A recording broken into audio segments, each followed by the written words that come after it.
तो सभी को नमस्ते बच्चों। तो हम लोग लेक्चर को आगे ले चलते हैं। हमने लास्ट लेक्चर में, यहाँ पे आप देख सकते हो, हमने extension and contraction of demand पढ़ा था और increase and decrease of demand पढ़ा था। मैंने आपको बताया था वेरिएशन इन डिमांड, इसको मैंने बताया था वेरिएशन, राइट। इसमें क्या होता है, एक्सटेंशन होता है और कॉन्ट्रैक्शन होता है, यानी डिमांड बढ़ता है और डिमांड कम होता है। और एक दूसरा मैंने बताया था चेंज इन डिमांड, वो क्या था, इंक्रीज इन डिमांड और डिक्रीज इन डिमांड। उसी को हम लोग आज क्या करेंगे, ग्राफिकल फॉर्म में समझने की कोशिश करेंगे, ठीक है। तो थोड़ा सा रिवाइज कर लेते हैं पहले यहाँ पे एक्सटेंशन और कॉन्ट्रैक्शन को।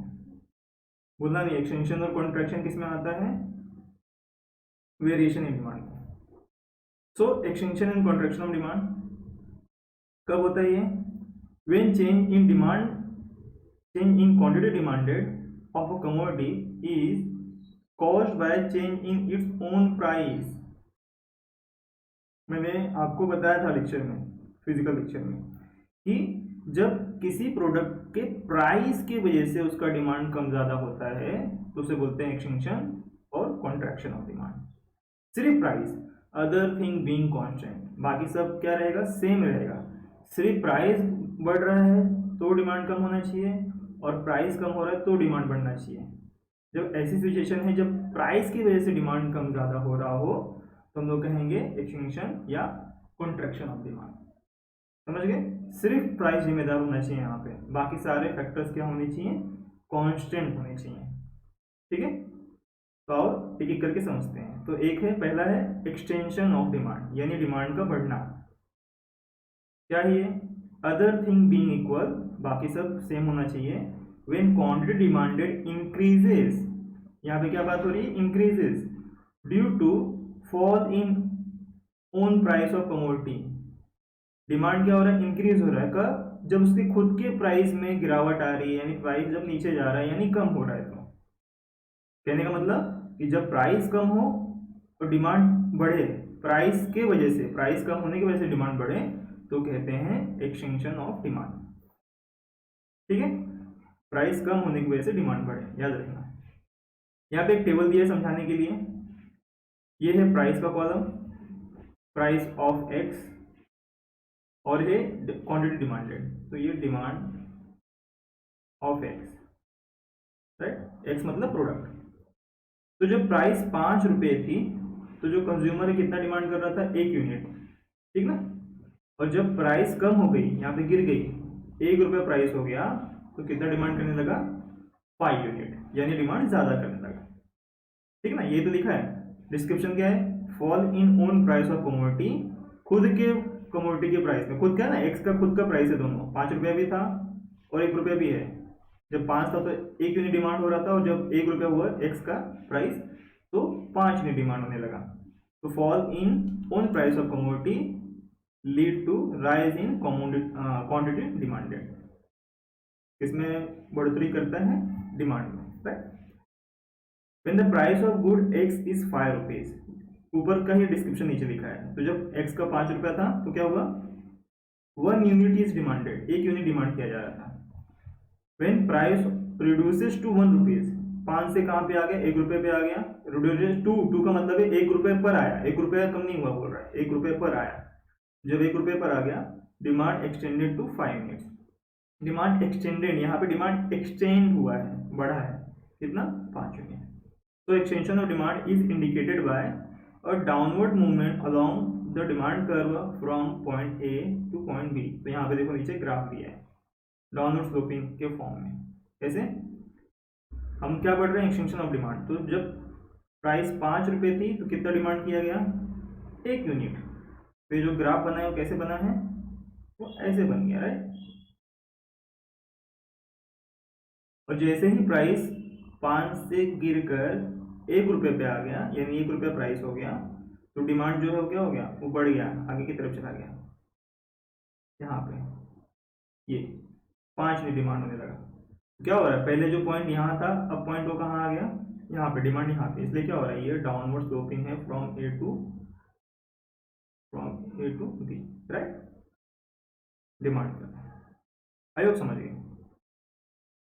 तो यहाँ पे देखो शॉर्टकट में लिखा भी है, extension of demand refers to increase in quantity demanded. Extension of demand क्या है? डिमांड में बढ़ोतरी of a commodity due to fall in its own price, खुद के प्राइस के गिरने के बाद, यानी खुद का प्राइस कम हुआ कमोडिटी का, खुद का प्राइस, तो उसका डिमांड बढ़ गया, राइट। चलो आगे चलते, आई होप समझ गए। नेक्स्ट है contraction of demand. So other thing being equal, यहाँ पे भी सारी चीजें सेम होंगी, अदर फैक्टर्स जो होंगे सब सेम होंगे। व्हेन क्वांटिटी डिमांडेड डिक्रीजेस, यहाँ पे बात किस पे हो रही है? Demanded decreases due to rise in own price of commodity. यहाँ पे डिमांड गिरने की बात हो रही है और फैक्टर क्या है? प्राइस ही है, लेकिन यहाँ पे प्राइस क्या हो रहा है? प्राइस बढ़ रहा है। तो प्राइस बढ़ने की वजह से जब डिमांड गिरता है उसी प्रोडक्ट का, तो it is called contraction of demand. ठीक है, ठीक है, एक्सटेंशन का उल्टा है। यहाँ पे देखो एक टेबल पे दिया हुआ है, क्या है ये? प्राइस और ये डिमांड, क्वांटिटी डिमांडेड, राइट। तो जब प्राइस 1 रुपये थे तो कितना डिमांड हो रहा था? 5 यूनिट। और जैसे ही प्राइस बढ़ के 5 पर चले गए, यानी 5 रुपया हो गया, तो डिमांड कितना हो गया? 5 से गिर के 1 यूनिट पे आ गया, यानी प्राइस बढ़ने की वजह से डिमांड कम हो गया। So rise in own price of commodity lead to fall in quantity demanded, right. वही बातें लिखी, when price of good x is per unit 5 unit was demanded. जब x का कितना प्राइस था? 1 रुपया, तो 5 यूनिट डिमांड किया गया। व्हेन प्राइस राइज टू 5 रुपये, जब प्राइस 1 से 5 हो गया तो डिमांड जो है क्या हो गया? वो 1 यूनिट पे चला गया, 5 से 1 यूनिट पे, ठीक है। Similarly to extension of demand, contraction of demand is indicated by upward movement along with the demand curve. तो एक्सटेंशन ऑफ डिमांड में ये डाउनवर्ड मूवमेंट था, यानी स्लोप डाउनवर्ड की तरफ था, कॉन्ट्रैक्शन में अपवर्ड की तरफ होगा क्योंकि प्राइस बढ़ रहा है। देखो, तो प्राइस यहाँ पे वाई एक्सिस में प्राइस होता है, हाँ ये वाला, सॉरी पहले 1 रुपया था जब प्राइस, तो कितना डिमांड हो रहा था? 5 यूनिट। और जब 5 रुपया हुआ तो कितना डिमांड होने लगा? 1 यूनिट। यानी जो पहले डिमांड यहाँ पे था वो कम होकर कहाँ चला गया? यहाँ पे। इसलिए क्या हो गया? ये ऊपर की तरफ जा रहा है, ठीक है, upward sloping. So contraction of demand refers to decrease in quantity demanded of a commodity due to rise in own price, its own price, ठीक है। तो हमेशा याद रखना, कॉन्ट्रैक्शन ऑफ डिमांड क्या है? प्राइस बढ़ने की वजह से डिमांड का कम होना, प्राइस की वजह से। बाकी सारे फैक्टर्स सेम होने चाहिए, कांस्टेंट होने चाहिए। चलो आई होप समझ गए। अब अगला जो हमारा टॉपिक है वो क्या है? Increase and decrease in demand. ये भी हमने लास्ट लेक्चर में डिस्कस किया था। इंक्रीज इन डिमांड का मतलब डिमांड का बढ़ना, डिक्रीज इन डिमांड का मतलब डिमांड का कम होना। लेकिन यहाँ पे फैक्टर कुछ अलग है, पढ़ते हैं क्या है? When quantity demanded of a commodity changes owing to a change in other factors other than own price of commodity. कह रहा है कि मान लो कोई कमोडिटी एक्स है और इसका प्राइस 10 है, ठीक ना, 10 रुपया। प्राइस की वजह से नहीं, बाकी फैक्टर्स की वजह से डिमांड में कम ज्यादा हुआ है। बाकी फैक्टर्स ने डिमांड को कम कर दिया, बढ़ा दिया, या डिमांड को कम कर दिया, लेकिन प्राइस उतने का उतना ही है। यानी यहाँ पे प्राइस फैक्टर नहीं है, प्राइस क्या है? यहाँ पे प्राइस कांस्टेंट है। प्राइस क्या है? कांस्टेंट है। बाकी फैक्टर्स में क्या क्या आता है? मैंने लास्ट लेक्चर में बताया था, इनकम आ गया, राइट, और rise in substitute product, rise और fall in substitute product. Substitute यानी जो सिमिलर प्रोडक्ट है उसके प्राइस में जब कम ज़्यादा होता है तो हमारा दूसरे प्राइस पे भी, दूसरे प्रोडक्ट्स पे भी इफेक्ट पड़ता है। फिर कॉम्प्लीमेंट्री गुड्स बताया था, कार एंड पेट्रोल। तो जब पेट्रोल का भाव बढ़ेगा तो कार का डिमांड गिर जाता है, ठीक है। गवर्नमेंट पॉलिसीज हो सकते हैं, बहुत सारे फैक्टर होते हैं, right. So it is a situation increase और decrease in demand, it is indicated by shift demand curve forward और बैकवर्ड। ठीक है, हम लोग आगे समझेंगे क्या है। तो पहला है, हाँ पहला है इंक्रीज इन डिमांड। तो सबसे पहले पढ़ते हैं कि डिमांड बढ़ता कैसे है। When more of a commodity is purchased at existing price, यानी सेम प्राइस, एग्जिस्टिंग यानी जो पहले प्राइस था अभी भी प्राइस वही है, लेकिन फिर भी ज्यादा परचेज किया जा रहा है, कमोडिटी गुड्स ज्यादा परचेज किए जा रहे हैं। It is a situation of increase in demand. इसे कहते हैं डिमांड बढ़ रहा है। एक्सटेंशन नहीं कहा जा रहा है, कह रहा है डिमांड बढ़ रहा है क्योंकि प्राइस तो सेम है। In other words, increase in demand occurs when quantity demanded of a commodity increases because of the factors other than own price of the commodity. Same बात लिखी है। तो दूसरी भाषा में क्या लिखा है भाई, increase in demand occurs, increase in demand तब कब दिखता है, when quantity demanded of a commodity increases, जब क्वांटिटी डिमांडेड इंक्रीज हो जाता है यानी डिमांड बढ़ जाता है because of the other factors, न कि प्राइस की वजह से। यानी यहाँ पे प्राइस फैक्टर नहीं है, यहाँ पे कुछ और फैक्टर है, राइट, और वो कुछ भी हो सकता है। सो टेबल देखो, प्राइस और डिमांड। यहाँ पे देखो, जब प्राइस 10 रुपये है तो 20 यूनिट डिमांड हो रहा था, और दूसरी बार भी प्राइस 10 रुपये है लेकिन फिर भी डिमांड क्या हो गया, बढ़ गया, 20 से 30 हो गया। यानी यहाँ पे प्राइस फैक्टर नहीं है, यहाँ पे फैक्टर कुछ अदर है। अदर में कुछ भी हो सकता है, उसकी इनकम बढ़ गई होगी तो उसने 20 से 30 खरीदना चालू कर दिया, या और कुछ हो गया होगा, दूसरा प्रोडक्ट महंगा हो गया तो इसी प्रोडक्ट को और खरीदना चालू कर दिया, कोई भी कारण हो सकते हैं। देखो ग्राफिकल फॉर्म में, यहाँ पे प्राइस है, यहाँ पे डिमांड है। प्राइस देखो 10 ही है, तो 10 रुपए के ही प्राइस पे वो ए डिमांड कर रहा था, ए मतलब 20 यूनिट डिमांड कर रहा था, और अभी भी प्राइस सेम है लेकिन फिर भी उसने डिमांड बढ़ा दिया। अब कितना डिमांड कर रहा है, 30 डिमांड कर रहा है। तो अदर फैक्टर कुछ भी हो सकता है। हो सकता है आपके मन में आए कि सर अदर फैक्टर्स शो होने चाहिए थे, लेकिन अदर फैक्टर्स बहुत ज़्यादा हैं, बहुत सारे हैं, कुछ भी कारण हो सकता है, तो सारे कारण एक ही ग्राफ में नहीं बताए जा सकते। इसके लिए सिर्फ प्राइस के फॉर्म में इस ग्राफ को बनाया गया। आपको भी ऐसे ही बनाना है कि जब अदर फैक्टर्स की वजह से डिमांड ज़्यादा हो रहा है या कम हो रहा है तो आपको प्राइस हमेशा कांस्टेंट रखना है, ठीक ना। और इस तरह से आपको इंक्रीज और डिक्रीज बताना है। यहाँ पे हम लोग इंक्रीज पढ़ रहे हैं इसलिए देखो ए से बी की तरफ शिफ्ट हुआ, राइट। तो increase in demand refers to increase in quantity demanded of a commodity at existing price. ये हमने पढ़ लिया, सेम प्राइस पे ही डिमांड का बढ़ना इंक्रीज इन डिमांड कहलाता है।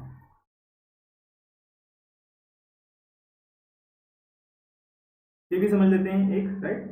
तो क्या दिखा रहा है ऊपर, show that when price of good is 10 रुपये पर यूनिट। देखो दिखाता हूँ क्या दिखा रहा है, when price of goods x, good x का कितना था, 10 रुपया था, 20 यूनिट्स आर डिमांडेड, तो कितना डिमांड किया गया पहले, 20 unit. Even when price remain constant, यहाँ पे देखो प्राइस अभी भी सेम है, जो ये लाइन है कहाँ जा रही है, अभी भी सेम है बी तक। कंज्यूमर्स स्टार्ट डिमांडिंग 30 यूनिट्स, फिर भी प्राइस सेम होने की वजह से भी उसने 30 यूनिट डिमांड करना चालू कर दिया। It may be due to increase in their income, देखो क्या लिखा, इट मे बी, हो सकता है कि उसकी इनकम जो है वो शिफ्ट हुई हो या इनकम बढ़ी हो, राइट, या उसका टेस्ट बदल गया हो। देखो टेस्ट भी बदलने से भी डिमांड कम ज़्यादा हो सकता है in favour of the commodity, और अदर सच फैक्टर्स, यानी जो कमोडिटी वो पहले से ही कंज्यूम कर रहा था उसको शायद टेस्ट और ज़्यादा ही पसंद आने लगा तो उसने और कंज्यूम करना चालू कर दिया, या उसकी इनकम बढ़ गई होगी, कोई भी हो सकता, और अदर सच फैक्टर, ठीक ना। तो इस तरह से इस चीज़ों को समझना है। देखो यहाँ पे कुछ कारण भी लिखे हैं, समझते हैं क्या लिखा है, cause of increase in demand, demand बढ़ने का कारण क्या है। हमें इतना पता है कि प्राइस तो नहीं है, क्योंकि वहां पे लिखा है प्राइस क्या है, कांस्टेंट है, प्राइस क्या है, कांस्टेंट है, ये याद रखना।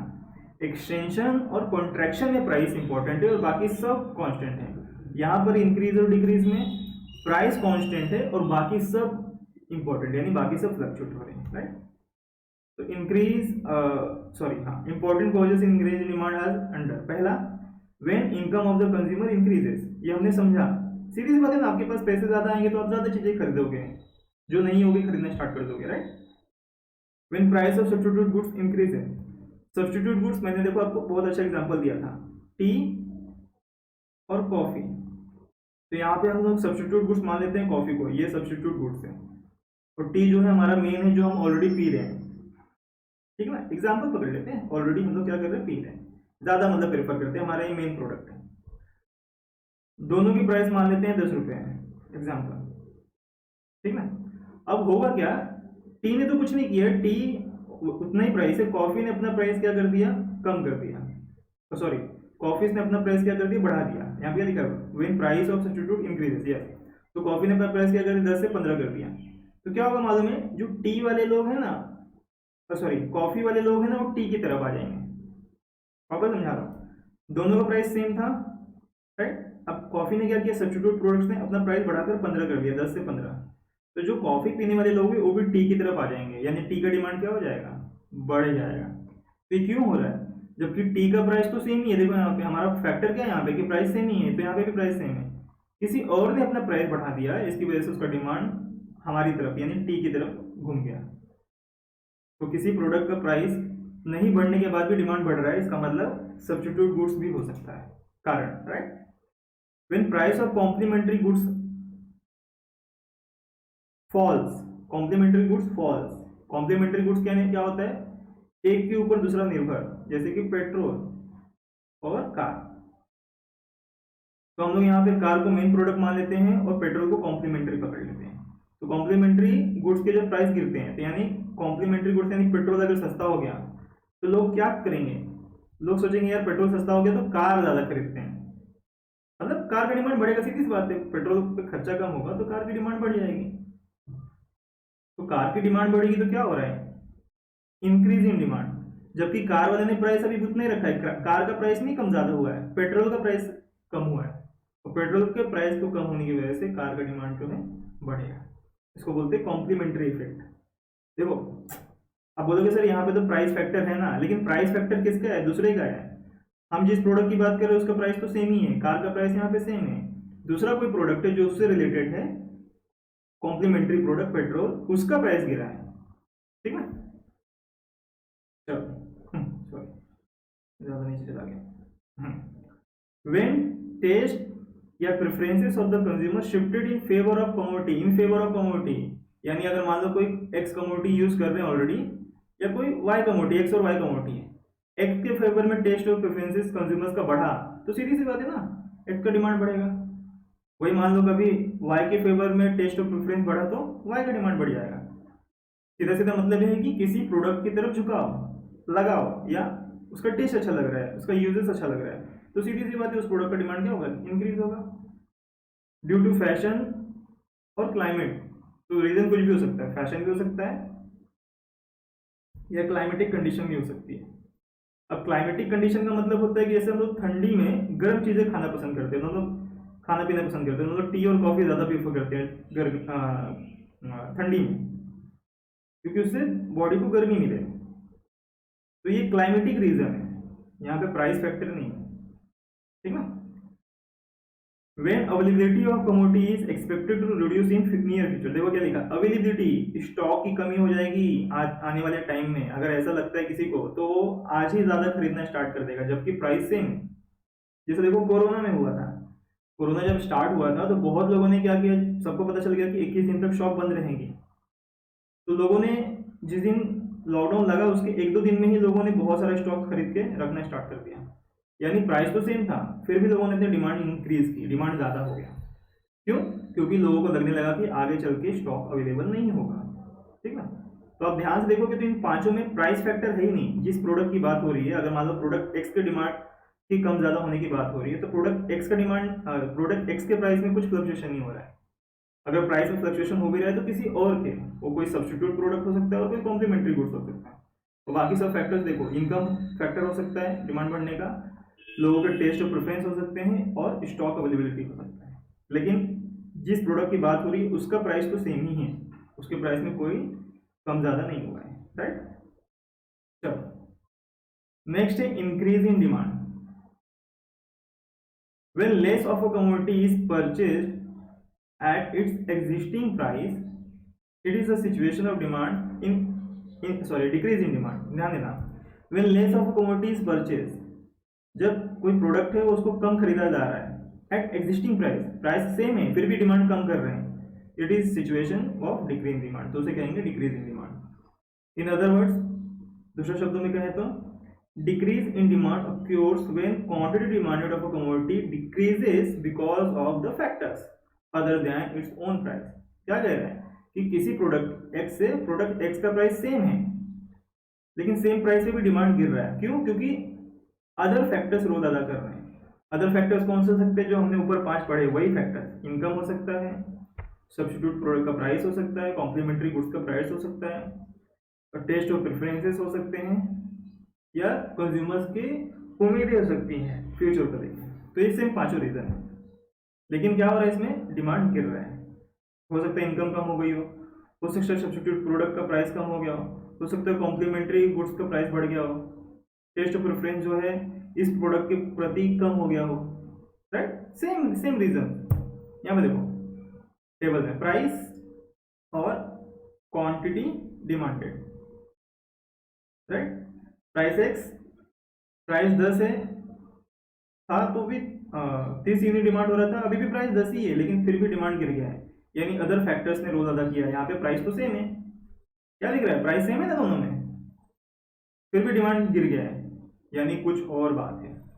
यहाँ पे देखो हम लोग समझ सकते हैं ग्राफ में, ये वाई एक्सिस प्राइस का है और एक्स एक्सिस यूनिट का यानी डिमांड का है।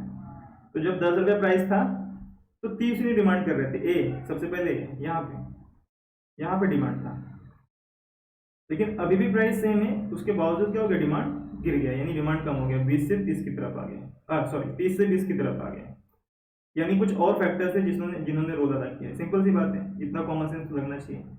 तो decrease in demand refers to decrease in quantity demanded of a commodity at is existing price. Same price पे ही डिमांड का कम होना डिक्रीज इन डिमांड कहलाता है। सो हम लोग देख सकते हैं फिगर में, ग्राफ में, कि price of goods when it was 10 rupees per unit, 20 units are demanded, तो 30 यूनिट डिमांड किया गया था। When price remains constant, consumer decide to buy 20 rather than 30 units of a commodity। वही देखा था उन्होंने, प्राइस अभी भी पहले 10 था तो 30 डिमांड कर रहा था, यानी ए प्राइस अभी भी कांस्टेंट है, सेम है, 10 ही रुपया है, फिर भी वो बी डिमांड कर रहे हैं, यानी 30 से 20 पे आ गया।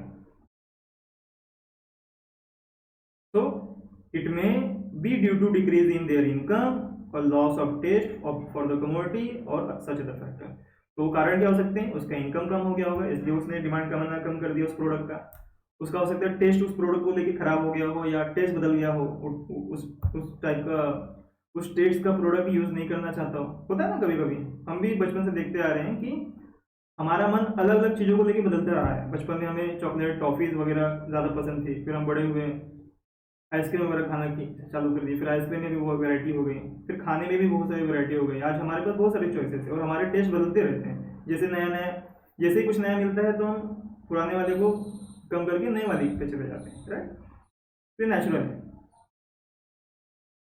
कारण क्या है, causes of decrease in demand, same जो उन्होंने 5 ऊपर इंक्रीज इन डिमांड में पढ़ा था, क्या, income of the consumer falls, यहाँ पे कंज्यूमर का इनकम क्या हो रहा है, गिर रहा है, जबकि इंक्रीज इन डिमांड में क्या हो रहा था, बढ़ रहा है, ठीक ना।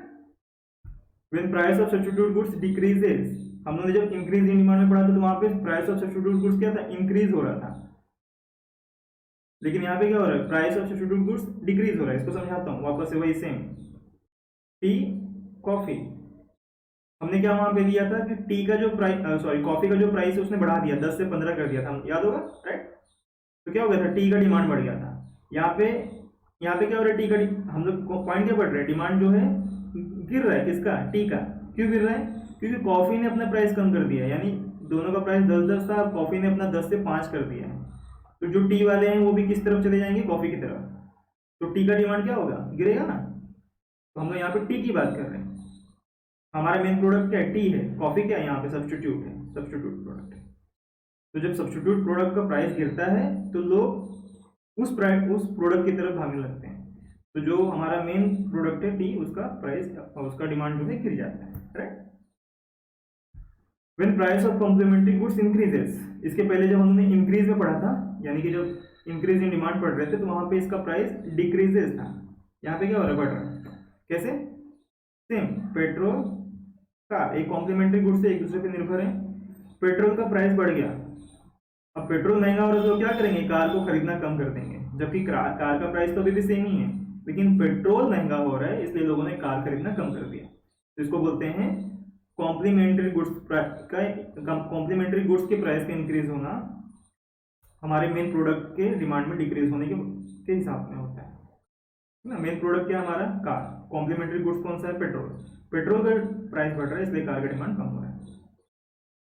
Same taste of preferences shifted against the commodity, against the commodity मतलब कि कोई कमोडिटी एक्स है, अब लोगों को इसका टेस्ट पसंद नहीं आ रहा, अगेंस्ट द कमोडिटी, अब कोई और वाई प्रोडक्ट पसंद आने लगा तो लोग यहाँ से यहाँ पे शिफ्ट हो जाएंगे। तो एक्स का डिमांड क्या हो जाएगा, गिर जाएगा। When availability of the commodity is expected to rise in the near future, ये देखो कह रहे हैं कि भाई आगे चल के लोगों को उम्मीद है, लोगों को ऐसा लग रहा है, एक्सपेक्टेड का मतलब लोगों को लग रहा है कि आगे चल के जो स्टॉक है कमोडिटी का वो ज़्यादा आएगा। होता है ना, हम लोग कभी कभी शॉप में जाते हैं और हमें कुछ समझ में नहीं आता ज़्यादा अच्छा, और हम लोग वैरायटी ढूंढते हैं और हमें पता चलता है कि यार 1 महीने बाद बहुत स्टॉक आने वाला है, तो हम लोग आज नहीं खरीदते हैं और 1 महीने बाद का इंतजार करते हैं। तो आज क्या कर दिया हमने, डिमांड को गिरा दिया, क्या सोच के, क्योंकि आगे चल के उसका स्टॉक और आएगा या स्टॉक बढ़ने वाला है, स्टॉक बहुत अवेलेबल रहेगा, तो आज हम लोग कम डिमांड करते हैं। जबकि इंक्रीज इन डिमांड में क्या था, वहाँ पे लोग सोच रहे थे कि आगे चल के स्टॉक नहीं होगा, तो लोगों ने आज ही खरीदना ज़्यादा चालू कर दिया, राइट। तो ये रीजन थे डिमांड कर्व के डिक्रीज, डिमांड के डिक्रीज होने के, ठीक है। तो हम लोगों ने इंक्रीज इन डिमांड और डिक्रीज इन डिमांड समझ लिया। आगे चलते हैं, कुछ डिस्टिंग बिटवीन है, थोड़ा थोड़ा इसको समझ लेते हैं। So movement along the demand curve, shift in demand curve, ध्यान देना, movement along the demand curve ये हमारा है एक तरह से variation in demand. Variation demand में क्या था, दो, एक्सटेंशन और दूसरा क्या था, कॉन्ट्रैक्शन, डिमांड का बढ़ना और डिमांड का कम होना, राइट, ये हमने पढ़ा। और शिफ्ट इन डिमांड कर्व का मतलब है चेंज इन डिमांड, यहाँ पे लिखा भी देखो, change in demand. Change in demand में इंक्रीज इन डिमांड था और डिक्रीज इन डिमांड था, जो भी हमने जस्ट पढ़ा। तो क्या है, movement along the demand curve refers to all such situations when change in demand is related to change in own price of the commodity। तो उन्होंने पढ़ा था एक्सटेंशन और कॉन्ट्रैक्शन किससे रिलेटेड है, change in price of the commodity, it is also called change in quantity demanded. और shift in demand curve क्या है, shift in demand curve refers to all such situation when change in demand is related to factors, यानी other factors than price of the commodity. यहाँ पे price को छोड़कर बाकी factors की वजह से अगर डिमांड कम ज्यादा हो रहा है तो उसे कहेंगे चेंज इन डिमांड। यानी यहाँ पे प्राइस फैक्टर है और यहाँ पे प्राइस को छोड़कर बाकी अदर फैक्टर है डिमांड के बढ़ने और कम होने के।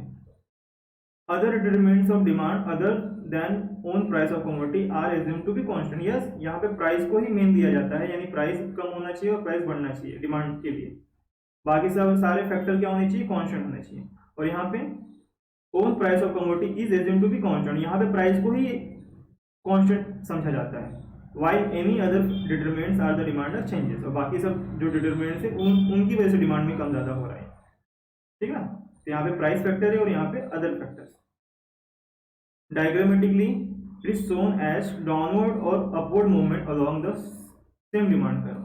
तो एक्सटेंशन में क्या हो रहा था, एक्सटेंशन डिमांड में डिमांड कर्व जो है डाउनवर्ड स्लोपिंग था, और कॉन्ट्रैक्शन ऑफ डिमांड में क्या हो रहा था, डिमांड कर्व अपवर्ड स्लोपिंग था, वही कह रहे हैं। और dramatically it shows as a forward और बैकवर्ड। और देखो जब हम लोग एक्सटेंशन और कॉन्ट्रैक्शन पढ़ रहे थे तो कुछ इस तरह से नीचे जा रहा था, इस तरह से ऊपर आ रहा था। यहाँ पे जब हमने इंक्रीज और डिक्रीज में पढ़ा तो क्या देखा,